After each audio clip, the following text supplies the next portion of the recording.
ఇది Telangana state electricity regulatory commission report ఇది. ఇందులో అప్పుడు మనం ఫేజ్ 1 1600 తీసుకుంటే ఫేజ్ 1 ₹4.88 నుంచి 5.98కి ఒక యూనిట్ చొప్పున మొదటి 1600 అప్పుడు బీఆర్ఎస్ ప్రభుత్వం అగ్రిమెంట్ చేసుకున్నది. సెకండ్ ప్రపోజల్ కూడా ఇందులో ఏం రాసిందంటే ₹4.12 కాడికి 2400 మెగావాట్లు ఎన్టీపీసీ ప్రతిపాదన ఉంది అని స్టేట్ రెగ్యులేటరీ కమిషనే చెప్పింది.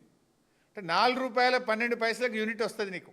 ఒకటి, నీకు 50,000 కోట్ల పెట్టుబడి అవసరం లేదు. రెండు, రాష్ట్ర ప్రభుత్వం మీద అప్పులు ఉండవు.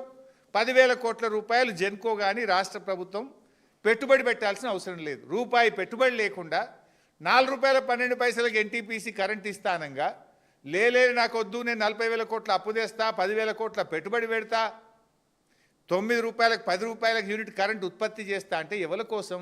నీ కమిషన్ల కోసం కాదా? Is it not clear? అరే ₹4.12కు రూపాయి పెట్టుబడి లేదు, ఖర్చు లేదు, అప్పు లేదు, మిత్తి లేదు, నేను మీకు డెలివరీ చేస్తా కరెంటు అని ఎన్టీపీసీ కేంద్ర ప్రభుత్వం రాష్ట్ర విభజన చట్టంలో భాగంగా మీ తెచ్చి అప్పజెప్తా, నీ చేతికిస్తా అంటే వద్దు వద్దు వద్దు వద్దు, నీ వద్దు, నీ తక్కువ ధర వద్దు, నేను ₹4 వద్దు, నేను ₹10 తయారు చేసుకుంటా అంటివి. అరే రూపాయి అప్పు లేదు, పెట్టుబడి లేదు, మిత్తి లేదంటే లేలే నేను అప్పు తెస్తా, మిత్తి కడతా, నా కమిషన్లు వస్తాయని పడుతుంది. నువ్వు ఇది స్కామ్ కాకపోతే ఏమంటారు?